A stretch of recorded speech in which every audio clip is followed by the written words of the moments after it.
Hello and welcome दोस्तों to 5 minute engineering. आज का वीडियो आगे बड़ा कमाल का होने वाला है, क्योंकि दोस्तों आज के इस वीडियो में अपन ज्यादा कुछ करने वाले नहीं, सिर्फ एक लाइन बनाने वाले हैं।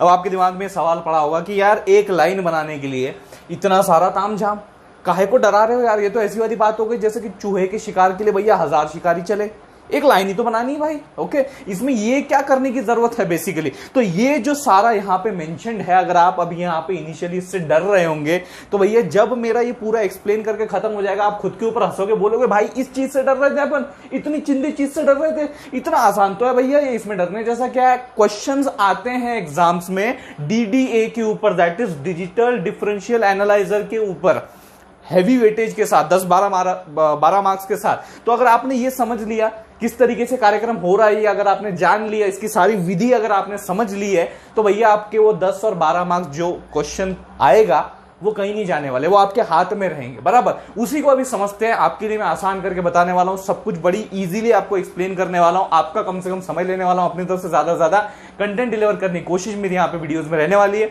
तो भैया चलो अपन डीडीए को समझते हैं। करना क्या है, एक लाइन बनानी है। तो एग्जाम में क्वेश्चन ऐसा दिया होगा, आपको कोऑर्डिनेट्स दिए होंगे, ये आपका x1 y1 है और ये आपका x2 y2 है, बराबर है, और ये आपका समझ लो ग्राफ है। ओके, तो अब मेरे को एक पॉइंट दिया हुआ है, ये x1 y1 दिया हुआ है, ठीक है, और एक और दिया है 3,3, मतलब ये लगभग यहां पे होगा, ठीक है, ये x2 y2 दिया है। अब मेरे को क्या बोल रहे हैं ये लोग, लाइन बना भाई, लाइन बना। अब लाइन बनाने के लिए यहां पे डीडी हमारे पास उपलब्ध है, इसकी मदद अभी अपन लेने वाले हैं, और कुछ प्रोसीजर है, कुछ स्टेप्स हैं जिनको फॉलो करते हुए हम लोग जो है ये लाइन पूरी बना देंगे, तैयार कर देंगे। ओके, बड़ा सिंपल सा प्रोसीजर है, मैं आपको बताता हूं क्या क्या स्टेप्स आपको फॉलो करना है। सबसे पहला स्टेप, जब आपके पास x1 y1 x2 y2 मौजूद है तब आपको स्लोप सबसे पहले निकालना है। क्या करना है, स्लोप कैलकुलेट करना है, स्लोप m, स्लोप यानी कि इस केस में हम लोग m ही इस्तेमाल करने वाले हैं। m जो है it is very easy,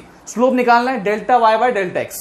okay, ये तो अभी तक अपने को सबको पता है कि स्लोप निकालना है delta y by delta x रख दो। अब delta y delta x, delta y मतलब क्या, डेल्टा x मतलब क्या, simply change in the values of y, that is x2 minus x1 y2 minus y1 in the numerator and denominator में x2 minus x1। Simple सी बात है। तो ये अपने को सबसे पहले स्लोप फाइंड करना है, तो चलो वो कर लेते हैं। बराबर, अपने को ये प्रॉब्लम दिया हुआ है, इसको सॉल्व कर रहा है, तो सबसे पहले उसका स्लोप निकाल लेते हैं। तो यहां पे आप देखोगे ये मेरा क्या है, x1 y1, ये है x2 और ये है y2, ठीक है। अब मैं क्या करता हूं, y2 माइनस y1, ये y2 है और ये y1 है, 3 minus 1, x2 minus x1, 3 minus 1, बराबर है। तो न्यूमरेटर में 2 आ गया, रिजल्टेंट डिनोमिनेटर में 2 आ गया, 2/2 is nothing but equal to 1, यानी कि मेरा स्लोप निकल के आया है 1।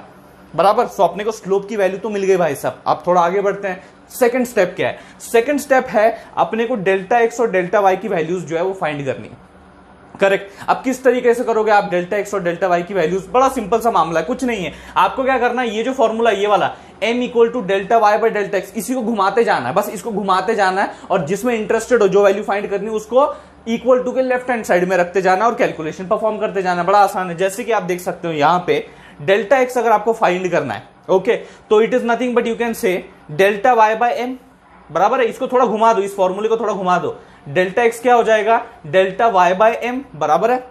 डेल्टा y तो वैसा ही है, m क्या है, m is nothing but this respective formula, और ये नीचे है डिनोमिनेटर में, तो ये क्या हो जाएगा, उल्टा हो जाएगा, delta y into x2 minus x1 by y2 minus y1, बराबर है। अब यहां पे डेल्टा y क्या होता है, y2 माइनस y1, तो ये y2 minus y1 y2 minus y1 एक तरीके से कैंसल आउट हो जाएंगे, बचेगा क्या, x2 minus x1 which is nothing but your delta x, जो आपको क्या करना है, कैलकुलेट करना है, और वो निकल के आता है 2, x2 minus x1, 3 minus 1 that is equal to 2। Similar fashion में भैया डेल्टा y को भी अपने को क्या करना है, यहाँ पे कैलकुलेट करना है। अब यहां डेल्टा y क्या है, इसी फॉर्मूले को थोड़ा घुमा दो, क्या हो जाएगा, delta y m into delta x, m into delta x। अब भैया यहाँ पे m क्या है, y2 minus y1 by x2 minus x1, delta x क्या होता है, x2 माइनस x1, ये कैंसिल कर दो, बचता क्या भैया, y2 माइनस y1 बच जाता है। अब ये y2 माइनस y1 बच गया, तो क्या करेंगे, 3 minus 1 that is equal to 2, और यहाँ पे आपकी डेल्टा y की वैल्यू कैलकुलेट हो गई। मतलब सेकंड स्टेप क्या है,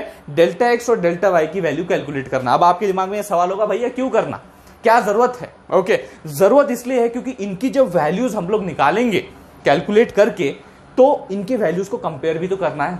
इसीलिए वो वैल्यूज जरूरी है। इनके वैल्यूज को क्या करना है, अपने को कंपेयर करना है। अब कंपेयर किस तरीके से करना है और रिजल्ट कैसे निकलेगा कंपैरिजन का, तो वो दो केसेस है अपने पास। यहां पे ये दो केसेस मेंशन्ड है, ये केस नंबर 1, ये केस नंबर 2। अब केस नंबर 1 में क्या हो सकता है, ज्यादा से ज्यादा क्या हो सकता है कि आपकी डेल्टा एक्स की वैल्यू, आपको यहां पे याद रखना भैया, ये दंडिया लगा दी है, बराबर है, पॉजिटिव वैल्यू लेनी है अपने को डेल्टा एक्स और डेल्टा वाई की।